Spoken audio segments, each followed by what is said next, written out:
showtime. For the big screen mainstream actors today. Well, so Doug, here's a question. How can you tell the difference between the real and that fake?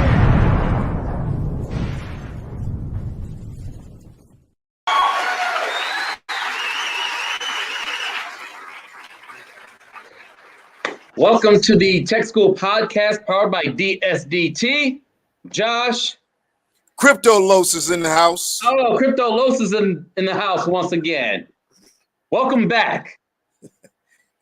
By all means. Hold on a minute. Maybe I ought to do this. Oh, man. I like that. Right. Carlos. Yeah.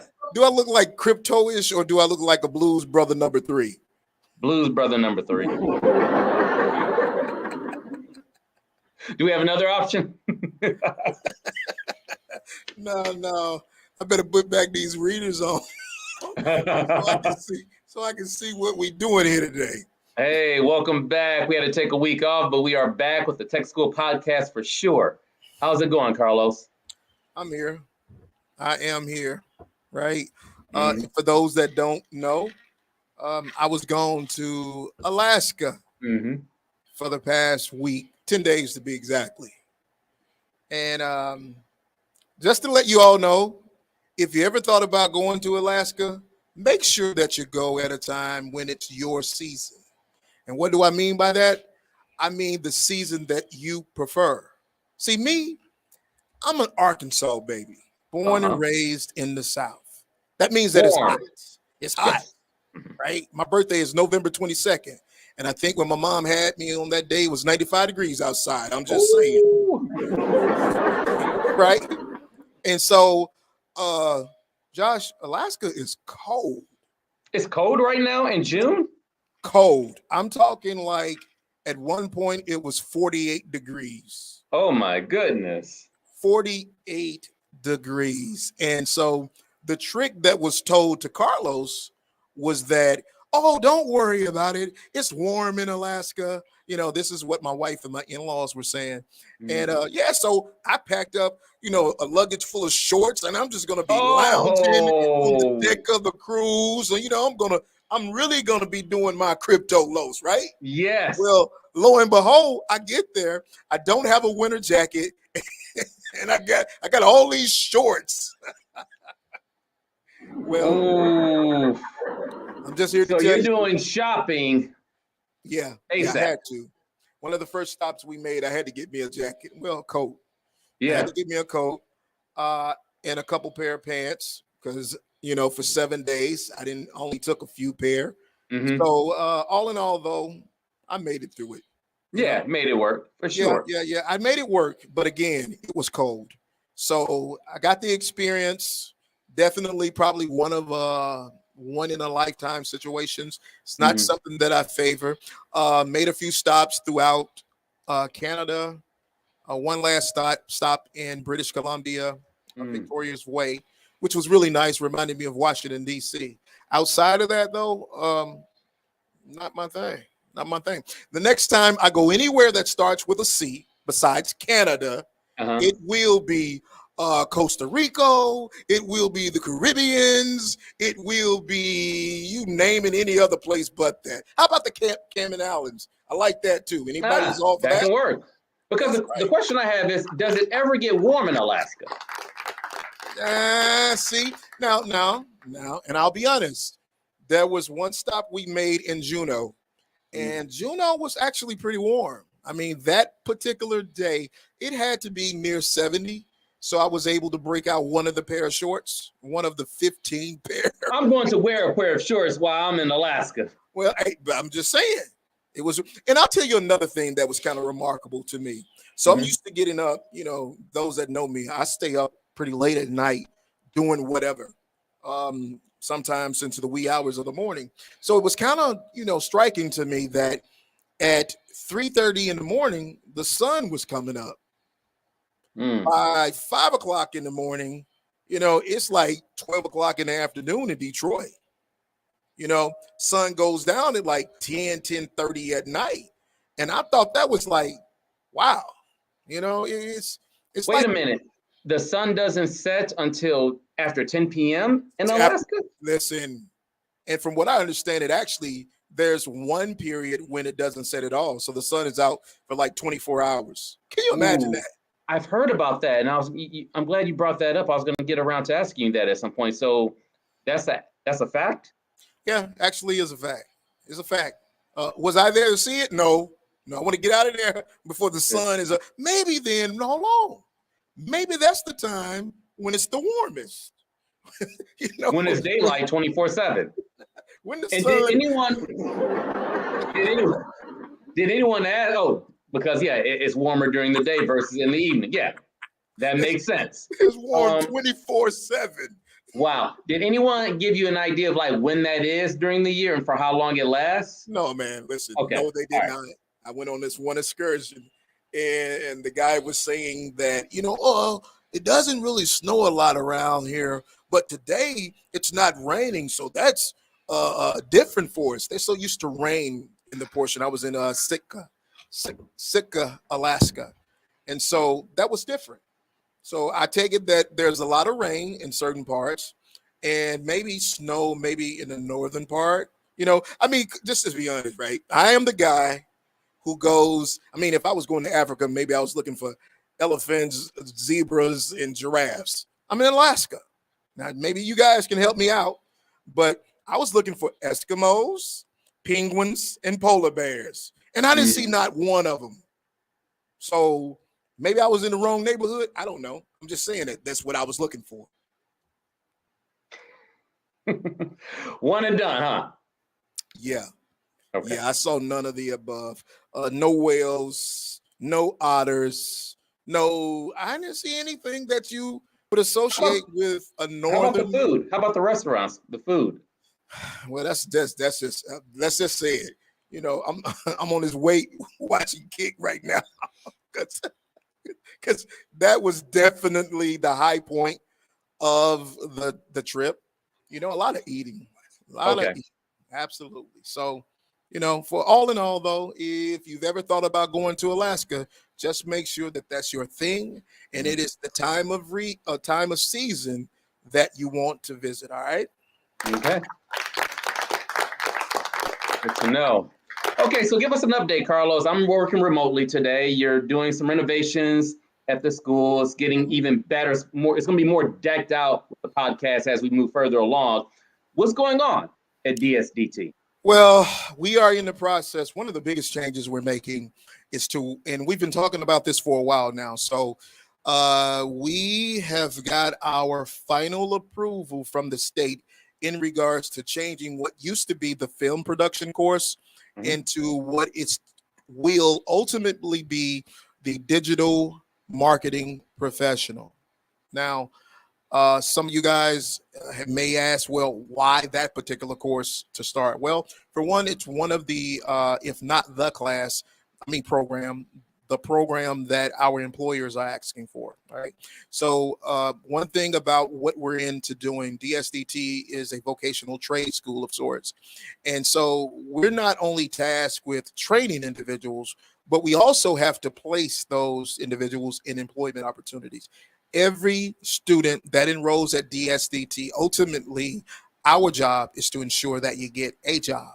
Absolutely. And so one of the industries that we found that it's easiest to do, especially for entry-level positions, if not intermediate, but it's digital marketing, right? So what does digital marketing look like?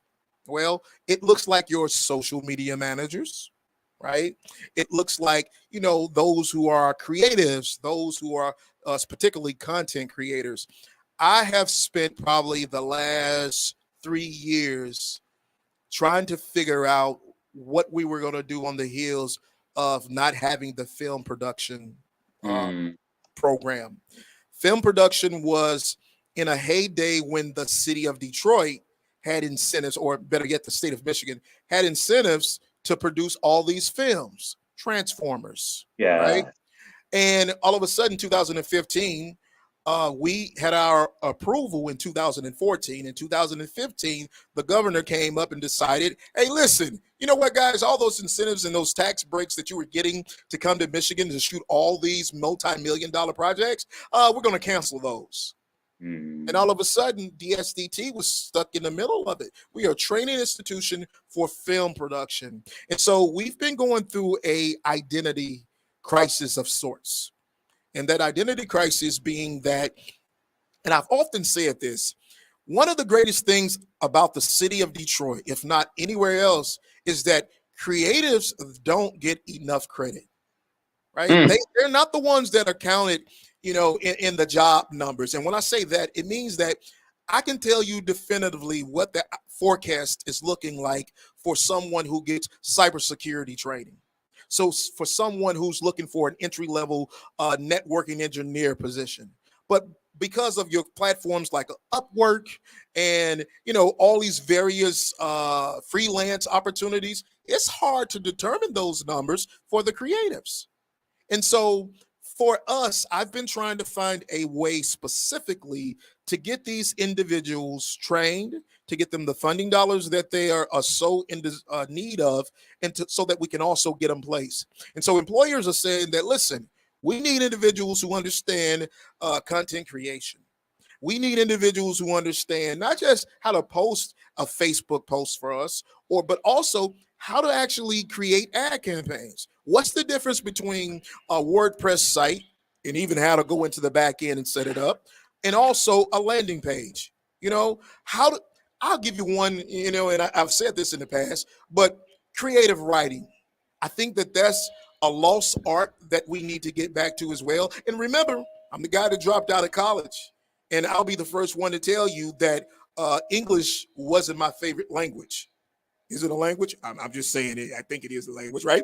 But it wasn't my favorite subject. And so with that being understood, I do understand now, after having authored a couple books of my own, I understand how sentence structure operates.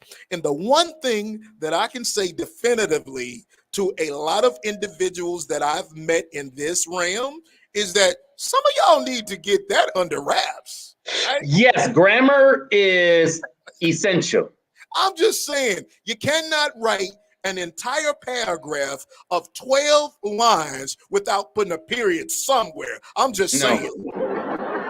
You cannot. It's necessary. It's absolutely necessary. Because if you have poor grammar, no one is going to take you seriously. Yeah.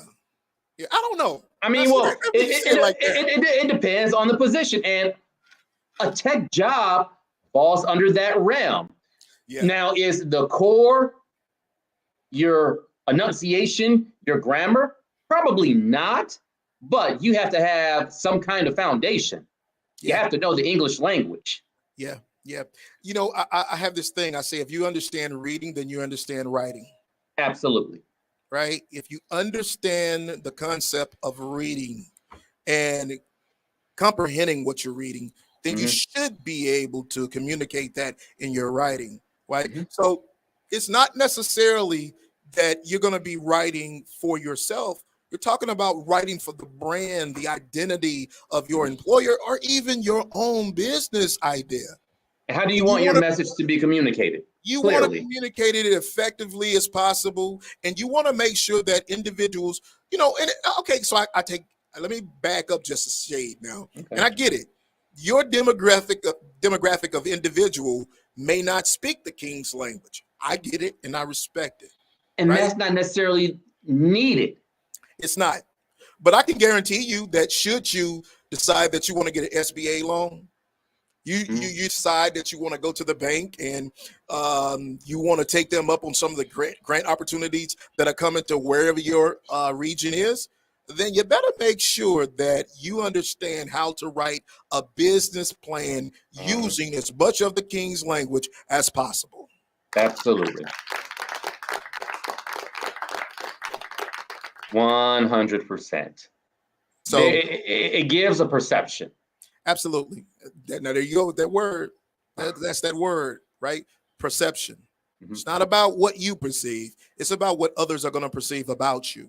Yes. Right. So you want to make sure that you're putting your best foot forward, and so that you open up doors for yourself that otherwise may be closed. All right. So getting into the topics of today. Yes. I'm really interested in this conversation too. I really am. It's been in the news. A lot of it has been, right? And so a few days ago, I started watching what was going on in the news as a whole, but particularly what was going in this crypto space. And I know it's been a minute since we had some of these discussions. And by far, I mean, personally, I don't think I know anyone that knows as much about the space and the history of the space as one of our own instructors at DSTT. And you remember when we had him on a little while ago, we definitely issued the invitation to come back. Yes. Well, our friend, Kevon Butler, our friend and the man of the hour is Mr. Kevon Butler. And so we want to bring him on to kind of have a discussion with him about this whole crypto thing, this Bitcoin, these. Is it coming to an end? What is going on? Is it coming to an end? You believe it's Is coming it? to an I end? don't know. The way Bitcoin took a huge drop, it plunged. Right. Yeah, it did. I mean, when you say it plunged, we're talking that it went.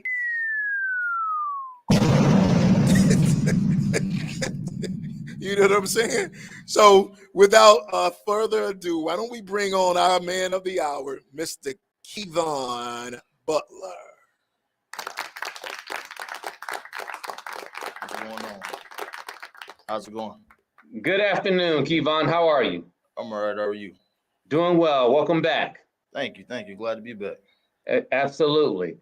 Okay, so let's bring up a few articles and get into this conversation about what is what in the cryptocurrency world at the moment. The crypto news, yeah.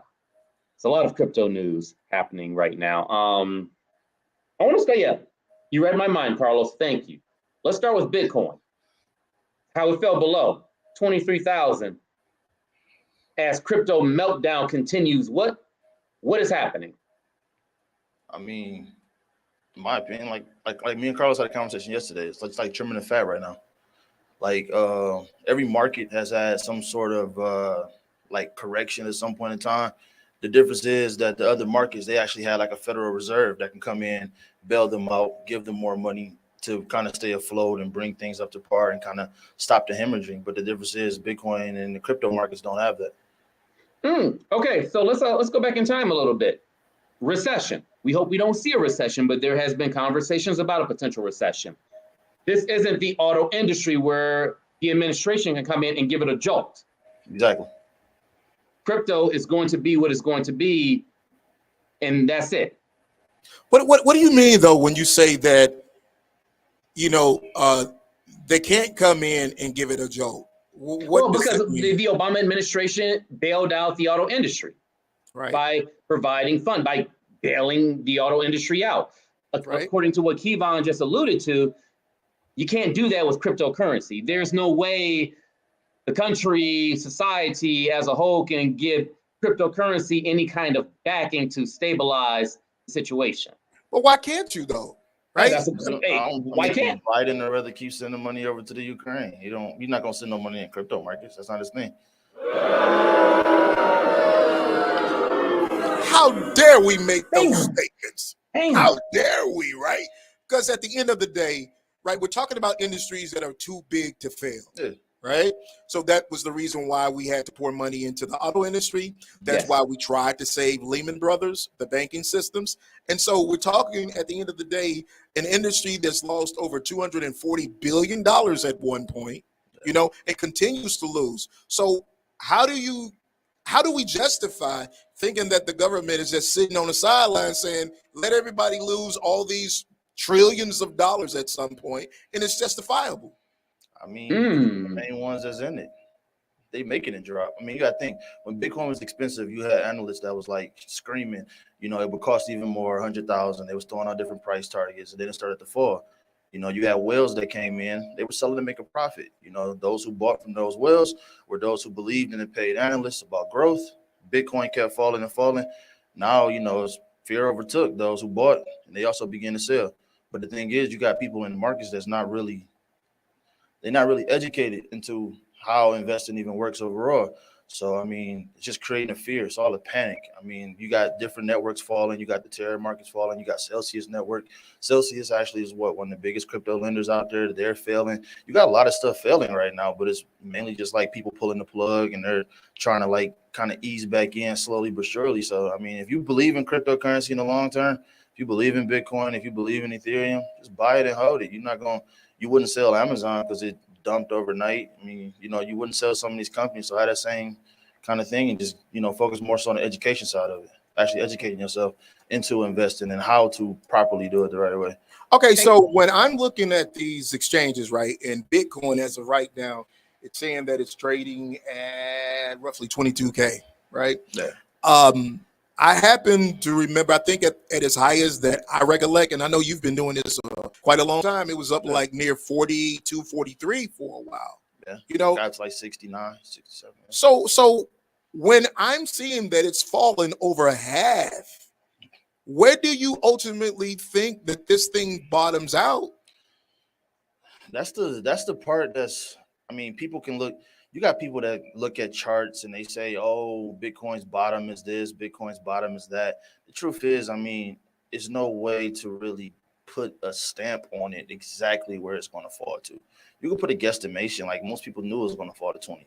Like I knew it was going to fall below 25. I kind of figured it would. And when it did, I'm like, all right, cool. It's on the timeline. I'm like, I'll just keep dollar cost averaging. Like my boy Chad said, he's like dollar cost average over the next 22 months and just hold on to it and see what, you know, and just let it keep building up. Like, and that's perfectly fine. I'm fine with that. Some people, like I said, people are panic selling. You got people that's panic selling. They see an asset falling. You got people that were just jumping in because of the hype. They didn't understand it. They were just jumping in because they saw, oh my God, it went from $900 to $69,000 in the course of a year or 2 years. So then they hear the analysts on CNBC, which are most of them can't even explain a regular company to most people. They're telling them, oh, buy Bitcoin is going to go to 100K. Then you got them going on back and forth on it. So that's all they see. So all they're doing is just blindly buying. So then when it starts tanking, they don't have no understanding as to why it's tanking. So they're in response, they're panic selling, which is causing it to go down even more. So I mean, so explain to us all your theory of the market correcting itself. You know, and I know that you were sharing with me yesterday about how we have so much data behind the stock market, like, you know, 60, 100 years or whatever the market has been around with these different pricings or listings. And here we are. We're into year 13, 14 of Bitcoin, right? In these new markets. And we really don't have the data to be able to say that, all right, there's a trend here. And right about now in this year, perhaps it's going to drop considerably. So is that a fad, or is it an actual hypothesis, or where do you even begin to think of that type of? Pretty much. I mean, you can use the data that's there to kind of try to predict the run and kind of look at it and kind of notice a pattern. And I've seen some people that take, you know, a Bitcoin chart or a crypto chart and they'll compare it to the markets to try to find some type of comparison, like as to when this happened here, crypto tend to do this, or when this trend happens here, crypto tends to do that. But sometimes that's also ineffective as well. Like I said, I believe in the long term. I'll continue to dollar cost average in. I'm perfectly fine with what is going on right now. I look at it as an opportunity, right? Like when you see different companies in the stock market tanking and they're losing value and they're constantly losing value, the thing is you can actually see why they're losing value. So sometimes people are not looking into why Bitcoin is currently dropping down, right? Like, Yvonne, how long, as far as bracing ourselves, how long should a person really prepare? Or is it too soon to even know? Are we looking at until the end of 2022 or going into deep 2023. My opinion, Is that- I would say 2 years. Mm. I would just say just buy. Like if it's an asset that you actually want to hold long term, I would just say buy it over the course of the next 2 years, dollar cost averaging, continue watching it, monitoring it, looking at news and stuff like that.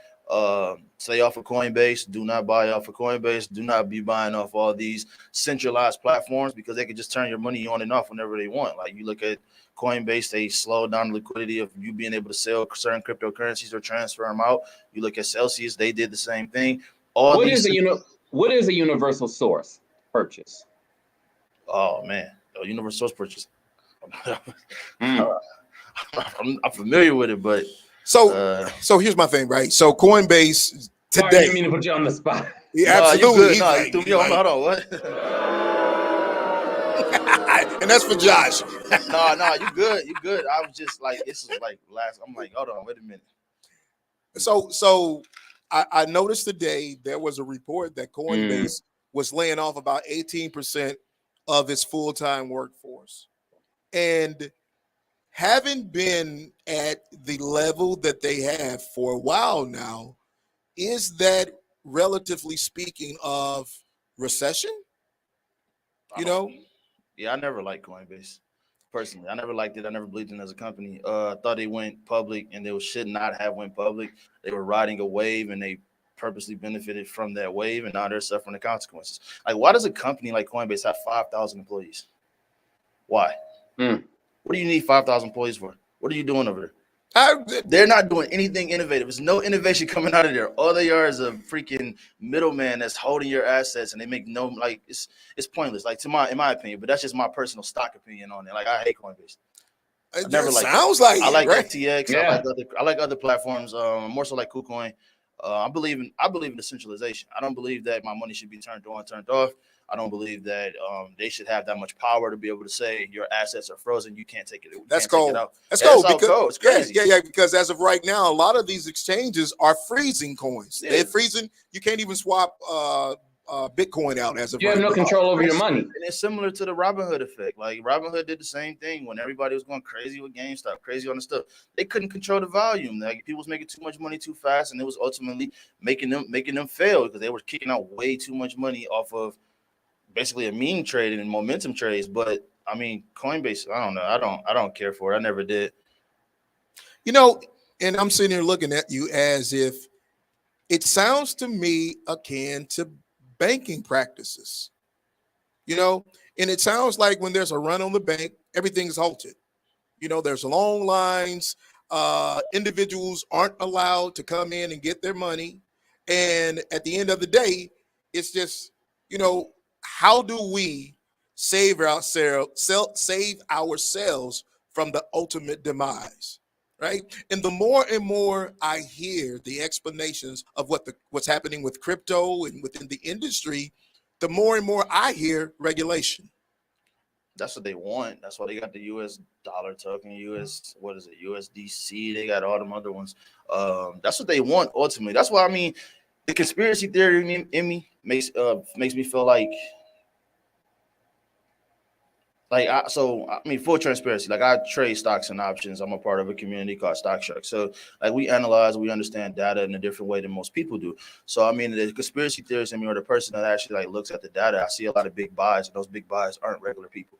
Those big buys aren't regular people. Those big sales were never regular people. Those were institutions and always have been institutions. And it could possibly be a ploy for them to drag Bitcoin price and drag crypto price down. I noticed a lot of patterns with certain numbers and certain sequences of buying currently in the crypto space. I see it every day, and it's kind of like, if it continues to go down, why are these people still dumping millions of dollars into it in a slow and steady pace, trying to go unseen?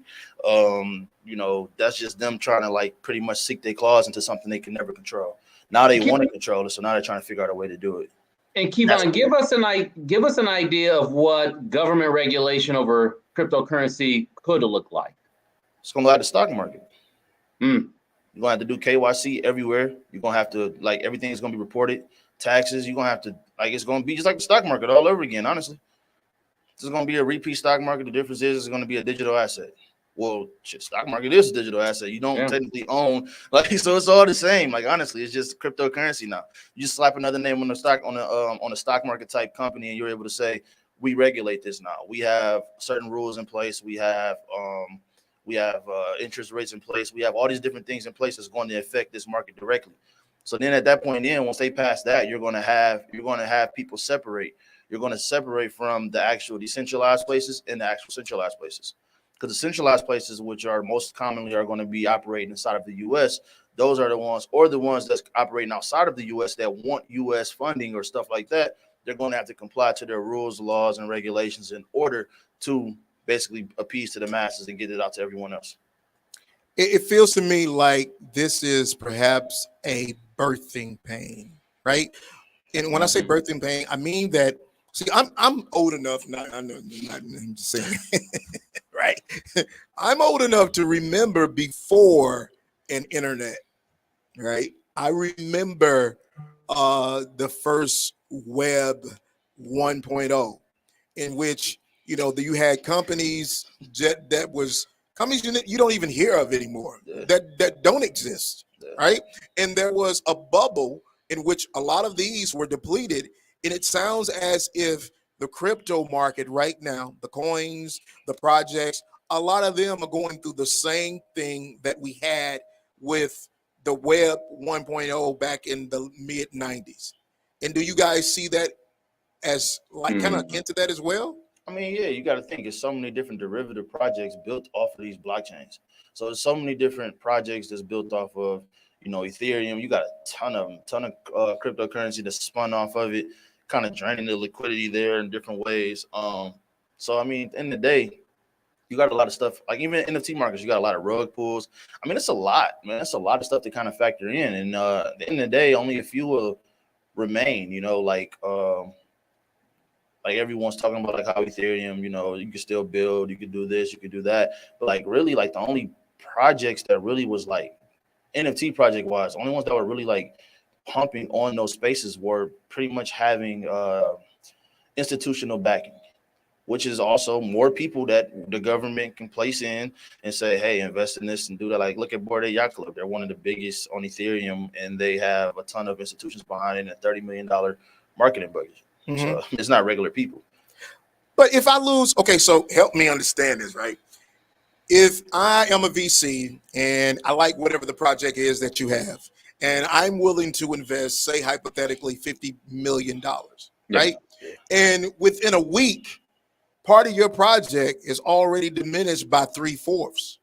Am I going to keep pouring my funds into the project to wait for the market to stabilize itself? Wouldn't that be a bad investment on my part, though? It sounds like it. It sounds like it, but it's like it's tough because like money is money. Money isn't. It's not really real, right? The government controls it all.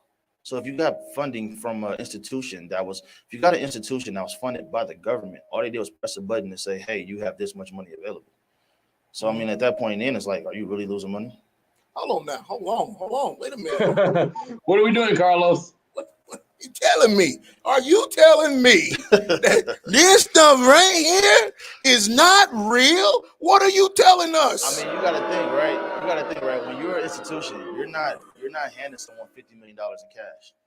Right. You're handing them $50 million. Obviously, I'm not handling $50 million in cash. It's like, I mean, in my opinion, man, when I see that type of stuff, man, like the way that it's funded, the way that the money comes about is it could be deemed 100% tax write-off in the state of a loss. So you don't really, it's like at that point then, are institutions really losing money, or is it just them like kind of just playing a game that everyone else wants them to play? You see, I mean, I find that so intriguing, right? To me, as I sit and think back to all of the trillions of dollars that were poured into the economy because we had these stimulus packages, right? Everybody was getting a bailout left and right, not billions, but trillions of dollars. And now all of a sudden, we're having all these markets supposedly crashing, right? I mean, to me, it seems we can call it a way that the system is correcting itself, or we can say that it's induced, right? Because the powers that be, I don't know who they are, right? And if you are one of them, make sure that you reach out to Tech School Podcast. Josh wants to do an interview with you. I sure do. I sure so, do, because the powers that be are saying that we got to have to correct this action. And part of that correction is that you guys have got to pull a lot of this money back from the economy that we've poured it into. Mm-hmm. So is that a built-in strategy of sorts? I mean, in my opinion, it wasn't built in at the start. It was built in as more and more investors came aboard. People, like I said, those big institutions, those private guys, when they started coming in, pouring their money in, you see like Cathie Woods, she has a stake of it into her own personal fund as well. When you start seeing stuff like that, you're like, yeah, it could be induced that way as well.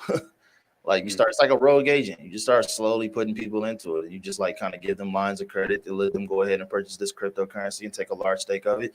And then they have full control over it at that point. If they control a large portion of it, you got to think, what is it? Chamath actually owns what? I think he owns like a third of all the Bitcoin or something like that. I can't remember exactly, but I think it's like a third of all Bitcoin. Like that's kind of crazy. Yeah, but that's still a lot. But he's also an institutional investor. And he's also a private guy. Like he's a private guy, owns his own firm, has his own SPACs, has his own stuff. He owns a part of the Warriors. Like he has that ability to do certain things. Like I don't. Right. Yeah. One of our viewers is saying, yes, buy low and sell high. Right. Yeah, but does that hold true even in today's market? Well, buy low and sell high. Yeah, is it holding true? I mean, yeah, it's just people. The thing is, people really have to educate themselves. You have to understand how markets act, how markets react. You have to be prepared. And most of the time, I mean, I'm gonna say most of the time, 99.9% of the time, you have to trade or invest without emotion. You can't have emotion in it.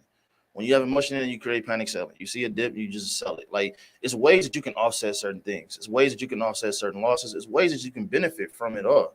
But most people don't have most people, they invest and trade backwards. Like they want to buy during a bull run and they want to sell. Like they want to buy into a bull run. Like you don't want to buy when it's kind of low. You want to buy when you see something at a 3 or 4x from this all-time high, like, or 3 to 4x from this, like, initially, like wherever it came in at. But it's like, why would you want to buy up there? Why wouldn't you want to buy it when it's low and then kind of just hold it long term? I don't know. Things just come natural to me. Like honestly, it's just like, to me, it's like buy low. Like, all right, cool. If I know like Solana was at $300, almost $300 like a couple months ago, and it's now at 28 or 27, and I know that it initiated at 25 when it first came out, in my opinion, it's a good buy now.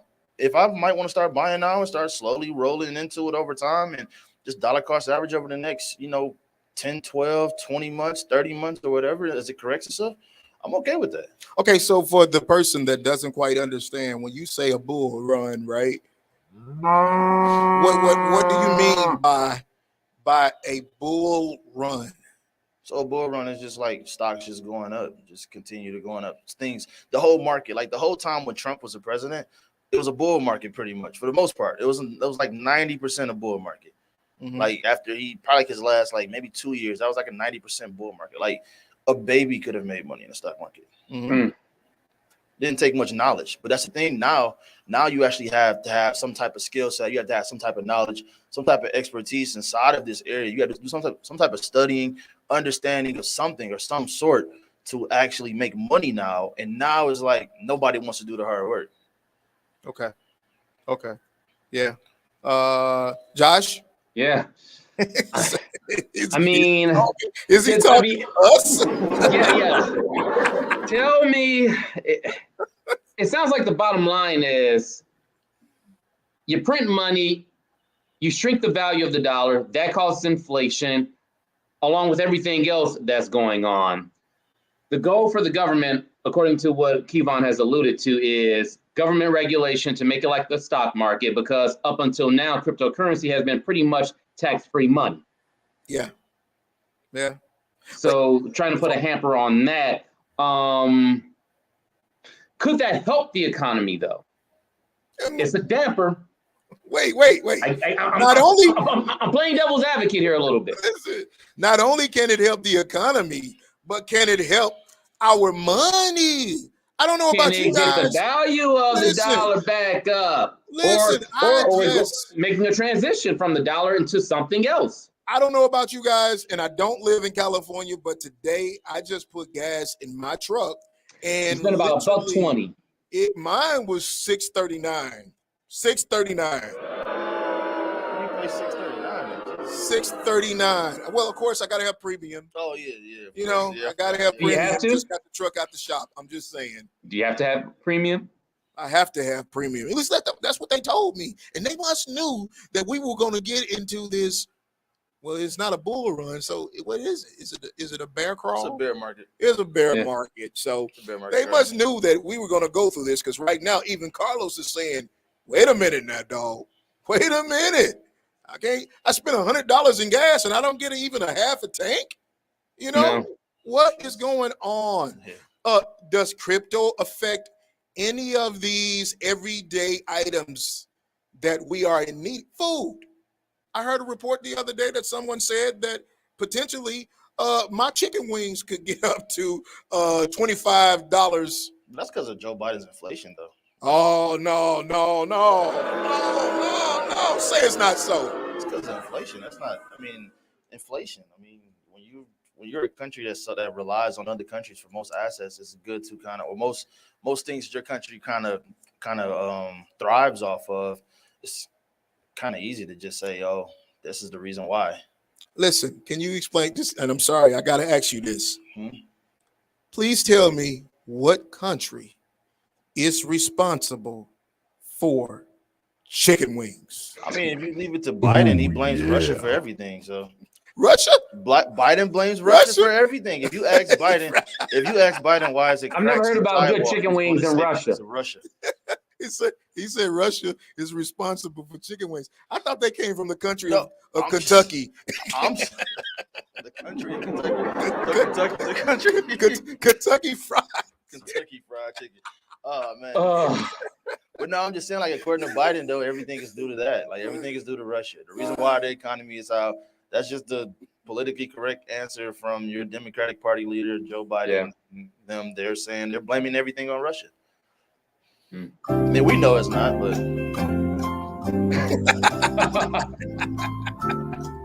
well, why don't we just go ahead and take our Mr. Butler on into the segue?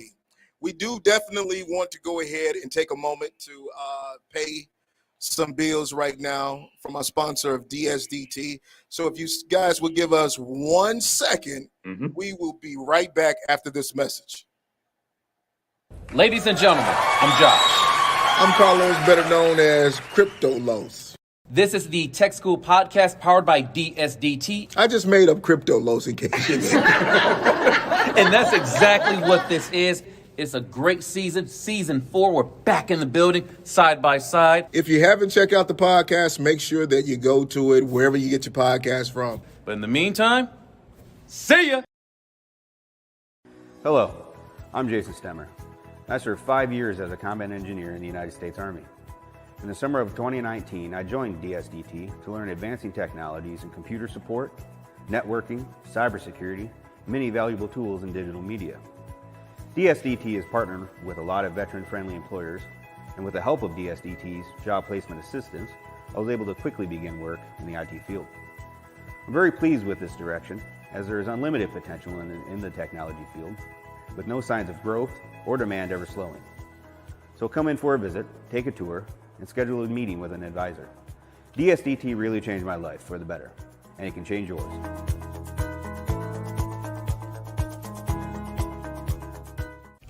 At a Detroit School for Digital Technology, we strive to provide students who are willing to learn new and exciting skill sets with a quality education in cutting-edge film technology to include recording in HD and 4K formats, drone videography, editing, and state-of-the-art color grading. Our instructors are friendly, knowledgeable industry professionals who are willing to teach. For more information, call us at 313-263-4200 or visit us on the web at dsdt.tech.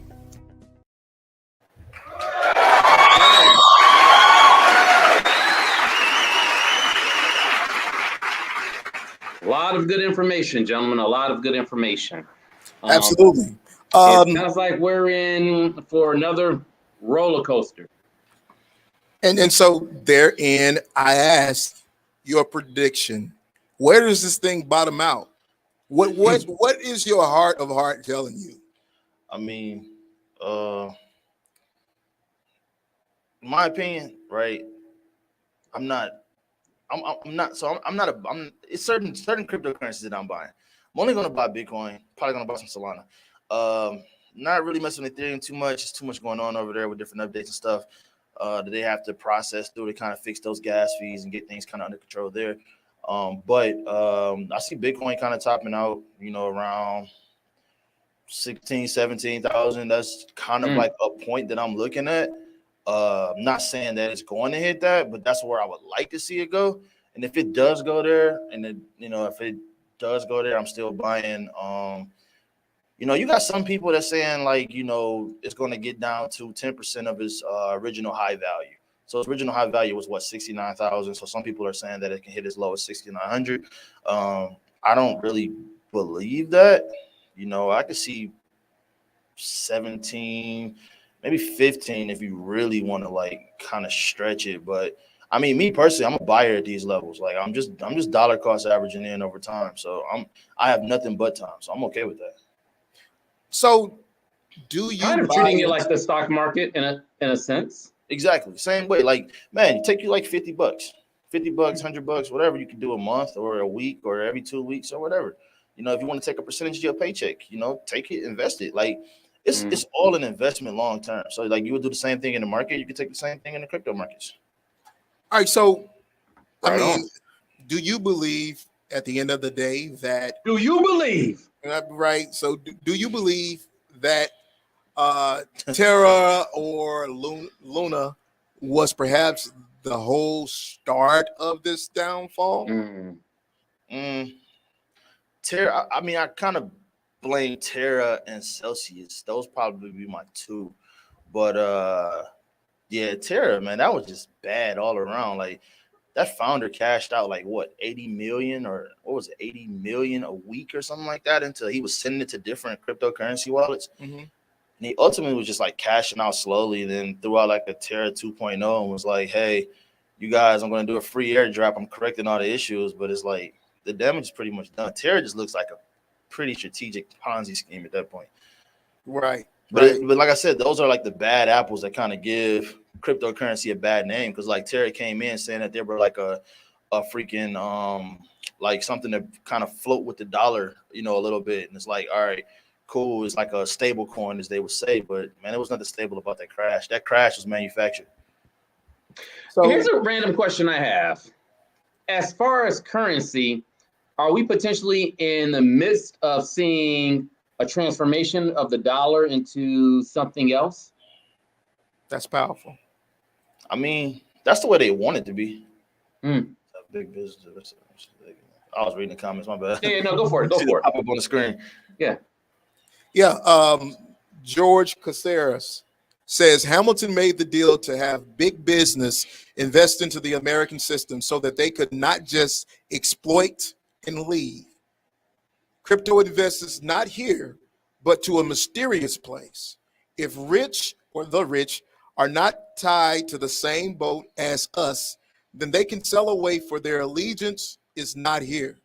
Crypto gives an option to leave this economic system, which I think has a disruptive effect to the security of any nation state. So what say you? I mean, I would kind of challenge back to that, because it's like, how can you say that if the big funds and the big people, they're getting money directly from the government and they're buying into these currency assets? So you're not really getting away from it. You're just putting in like a Trojan horse to kind of dictate the markets in a way that you want it, so that you can ultimately control it. That's what they want. That's what the government wants. The government wants to control the crypto markets. Wow. Certain cryptocurrencies they can control, certain cryptocurrencies they can't. So the goal is to get those big money guys and pretty much whisper in their ear and say, hey, we're going to give you a blank check. Don't worry about how much money you lose. Just get in there. And they just jump in. I mean, it wouldn't be unheard of. Like, it wouldn't be the first time that people have done, like, the government has done stuff like that to kind of take over certain things or certain assets. Like, it's done all the time in the stock markets. Wow. Well, I'm going to say again, And real quick, Mr. Butler, and before we let we- Kevon go, Carlos, I just want to give his perspective on the question I asked. Are we potentially seeing a transformation? I mean, that would be the goal, but in order to do that, you kind of got to shed out of those big money guys that are in it. But the thing is, the things get lower and lower. They're buying, we're selling. So that's the difference. Like, I mean, I'm pretty sure the government would love to create the digital dollar. But the thing is, I think that China will be first before we are. I think that's why China is so much more ahead of us. They are ahead of us in a lot of different ways. as far as the regulation of the currencies, Yeah, everything. Like, they're ahead of us in a lot of different ways. I mean, they flat out banned crypto. Yeah, but they just you can't have it. Period. That was just them trying to introduce their digital yuan. Yeah, well, yeah, same difference. So I mean, but the government here is hard. Like, they can do it, but it's still as long as there's other countries out there that don't follow suit, you can still get on. Like, it's nothing to get a VPN and go onto a decentralized platform and buy the cryptocurrency you want to buy just to hold. Yeah. So it's like with China, they completely like shut all of that down. It's like, yo, internet can't even get on these websites. Yeah. Like, don't even worry about it. But it's like the government here, you can do it, but then at that point we're living in a dictatorship if they do that. Yeah. So they still want to give people the illusion that you have free will to do what you want, but now they want to control it by doing certain things a certain way. Yeah. Posturing. And it wouldn't be the first time that my country has dictatorship me. I mean, yeah, look at gas prices. I mean, look at everything, man. I'm just saying. It's just how stuff is. Mr. Butler, again, we want to say mucho gracias. I think that's my Spanish at work at its best. We want to thank you. We want to thank you again for coming and enlighten us as to a lot of what Josh and I specifically don't know intimately, but we're so intrigued by it, right? With everything that's going on in society now, with the value of the dollar and the economy, it does us good to have someone like you on our team to explain to us, because we're not paying attention to it, exactly what's going on. So I want to, again, say thank you. And we are definitely going to invite you back at a later time. And we look forward to having another conversation with you. Definitely, man. I appreciate it. Yeah, you guys got to bring back on. We definitely got to talk about that Celsius stuff, man. I'm down to talk about that. For real. Absolutely.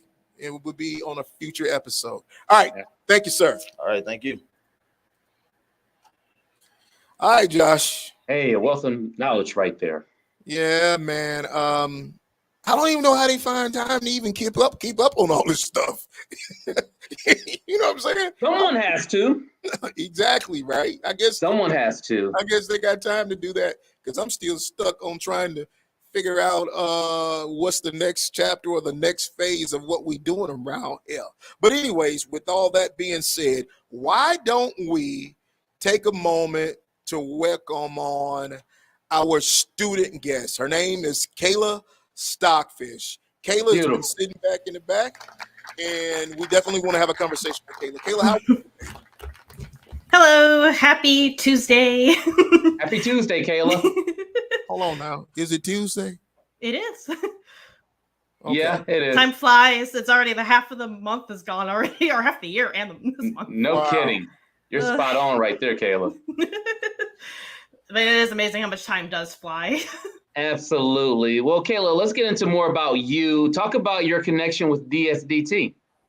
So I was actually in the Navy for 10 years, 7 months, and 6 days. I did calculate it. In case you wasn't keeping track. Yeah. And I did IT in the Navy. So I wanted to further pursue my goals, because that's what I've known for so long. And I wanted to re-up some of the skills that I may have lost after being at 3 different commands while I was in. I got to serve on USS Leyte Gulf out of Norfolk, Virginia. I then went over to Naples, Italy, did 2 years out there working for Commander Task Force 69. And then I also, my last command was over in Hawaii at the Naval Computer and Telecommunications Area Master Station Pacific, NICTAMPAC. So I've done a lot of moving around and stuff in a short amount of time, and did IT jobs all over, from doing help desk to working satellite communications and stuff like that. Wow. So when you're doing all of this amazing stuff, what attracted you to DSDT? So I in A school back in 2011 to 2012, I did A+ and I did Security+, and I just wanted to fill in the gaps of some of the certifications that I didn't get a chance to get because I got thrown through this pilot program. They're like, oh, we're just going to cut down a lot of this material. You're not going to go through all the normal courses that everyone else gets to go through. So I got to miss out on stuff like cybersecurity, and some of the other courses that you guys have offered. And then the other big reason why I wanted to join was because of the Vet Tech program that helps veterans. So that way I was able to, I looked that up after my friend had told me about it because he wants to do the Vet Tech route as well. And also to help re-up some of his certifications that he may have let expire ever since he got out or while it was in. Sometimes we don't have time to re-up our certifications. Okay, is it fair to say it provided a great addition to your endeavors? Say again, sir? Is it fair to say DSDT provided a great addition to your yes, endeavors? For sure. It helped a lot because I did get stuck doing the satellite communication side of my job. So I kind of forgot some of the information. I have to relearn a lot since last time I did A+ was back in 2012. Well, 2011, 2012. So it's been a hot minute and some stuff has changed since then. It has definitely changed. So, Kayla, can you kind of explain to the person that would be sitting on the other side of this broadcast, what is Vet Tech and why you chose to enroll utilizing that program? So it's a great way to learn about the computer side, IT in general. It's just a great field to go to, very lucrative. There's so much opportunities out there. And what drew to me, one, I already had the prior experience with IT, and I just wanted to further my education and everything like that. And with Vet Tech, your GI Bill isn't touched. Vet Tech literally will help pay, or the VA will help pay off everything for it. And it barely touches a GI Bill. So you can use your GI Bill for maybe if you want to get a master's degree or a bachelor's degree in the future. And you also get an MHA kicker, which is you get money, your BAH back. You get some money and stuff like that for just participating in the classes alone, which is really nice. Ooh, yeah. So that's a big incentive right there to make a little extra money while you're trying to find a job or you're transitioning out. So you have a little bit of padding, especially with the state of the country right now. Yeah. So one of the things I want to point out is the fact that she made mention of you have at least 1 day of unexpired GI Bill entitlement. So it literally does not utilize any of your GI Bill benefits aside from 1 day. That 1 day qualifies you to be able to enroll into one of the Vet Tech approved programs. Now, one of the things I've also come to learn is that depending on in which state you live, there may not be a Vet Tech provider. Mm-hmm. Right? In the state of Michigan, the state specifically of Michigan, there's only two. Mm-hmm. You think about all of the institutions in Michigan. You're thinking about the University of Michigan, the Michigan States, the Northwesterns. You got all these schools. And at the end of the day, there's only two post-secondary institutions that provide our military service members the Vet Tech program. And the longest provider is DSDT.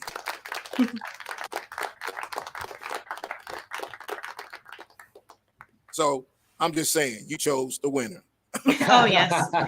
Yeah, I'm very glad too. Right. You said you were in Hawaii. Where in Hawaii? So I lived in Mililani. It's on Oahu, the main island. It's not too far away from like Waikiki and all that. That's maybe like a 30-minute drive down island to that. So I was like in the center, but I worked up in Waiua at the NICTAMS Center for Telecommunications. So I love Hawaii. Oh, it was so much fun. Love it. We do Christmas every year at Hawaii, in Hawaii, Waikiki. Mm-hmm. So, but anyways, I digress. All right. So now that you're in the program, One of the big things, I definitely want to give you some love because of this. Josh, she's taking A+ and she's taking Net+. Ooh. And both courses, the reason she was even brought to my attention, she is an A student. A. Now she's not a student. She's an A student. She's an A student. Right. And when I heard that, I was like, who? What? Let me, because don't get me wrong, right? Because a lot of students come and they do their thing. But I have a lot of students who come and don't do their thing. Mm-hmm. You know? And we won't name any names. And I'm definitely not going to name any names. Yeah. We might get booted off the air. Ooh, no, don't want that. Don't want that. But for those that actually show up and they put in the work and they see the value of it and they have a dream and they have a plan and they're trying to ascertain all that, then they definitely need to be recognized. And this young lady is one of those individuals. So my hat's off to you. Oh, thank you so much. Really is. So after the program, which I think you're in what, CISA or something now? Security Plus. Okay, so you're in Security Plus now. So once you're done with the program, what's the plan? Well, then I take CISA, and after that, I'm actually planning on. So my best friend, who I actually was over with, we worked together ever in Hawaii. He also got out a month after I did. I'm actually hopefully going to be moving with him. And we're actually going to, he's trying to look for a government job to continue his career. And I think that's something I want to do as well, because I already have that experience. It'll be easy to kind of fit in with that and continue the path that I'm on. Great. Do you have the security clearance? I do. Yep. That's another big factor. I'm going to keep that going. I already knew it. It was just something about you that says you can keep secrets. I'm just saying. Thank you. But yeah, that's another big factor right there. It's like I already have that going. Why not just keep that up? And Absolutely, because we partner with a lot of providers for the DoD, and they are ever so looking for individuals who still maintain that security clearance, because there's certain jobs that, I'm sorry, Josh can't even get. I know I can't get. No, but Josh can't even get because he doesn't have the security clearance. Mm-hmm. So good for you. If there was one thing that you would say to someone who was considering taking, whether it be vet tech, enrolling into DSDT, you decided to pull the trigger and you know better than anybody what that reason was, what would you say to that individual? I'd say go with that gut feeling and just go for it. I mean, it wouldn't hurt to try. The material is easy to grasp. You could do it from home. You could go to the site itself. There's just different ways to go about it. The accessibility is all there, just as long as you have an internet connection or if you physically go to the school. And I mean, heck, if the VA is going to pay for it and you could get some money on the side, just go for it. I mean, it's a great way to kind of kick off your life, either if you've gone out just recently like I did, or if you've been out for a while but you're like, hey, I like this idea of IT and I want to learn about it, go for it. And even if you don't go into IT after your classes, and that's completely fine too, but you have a background at least of kind of knowing some of those terminology and stuff like that, and that can still help you in a future job. Well drop said. it, Carlos. Drop well it. Said. Well You gotta said. drop it. You gotta drop it. Oh. Right now, I got that one for you. I got that one for you. Let's drop a bomb. Mike gone, right? You got a mahalo. You can.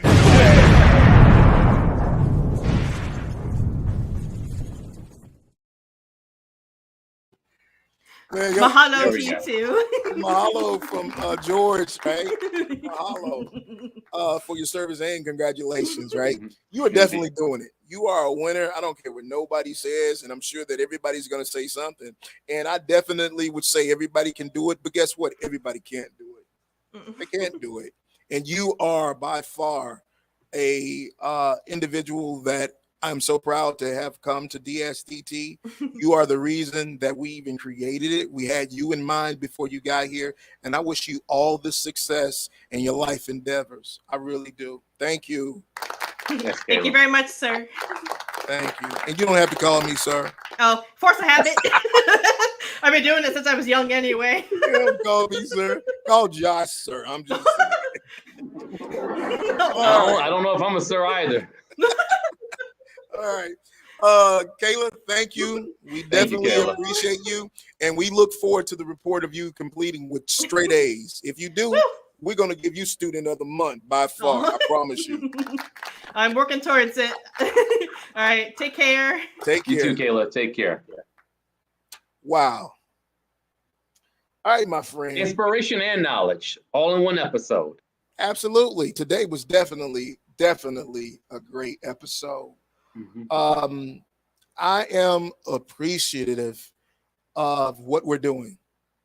You know, we've been doing these podcasts for now. I actually look forward to them throughout the week because Same of the here. conversations, the discussions that we're having. I think that we are bringing relative information, not even from just the school's perspective, but from a community's perspective. Mhm. You know, and so that's needed. And there was a statement made many, I think late 90s by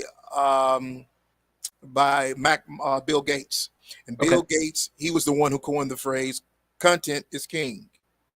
Content is king. And even though today, when this goes live, you may not have 1 million viewers, you may not rank up in the highest echelon on YouTube, one thing is verifiable, that at some point, someone will come behind us and they will see these testaments of the students, of the school, of what we're doing, and it will make an impact on them. And I'm appreciative of that. There you go. And that's the point. Absolutely. Getting that information out there. Absolutely. Absolutely. By the way, Josh, thank you. Yes, sir. Thank you, Carlos. Mahalo.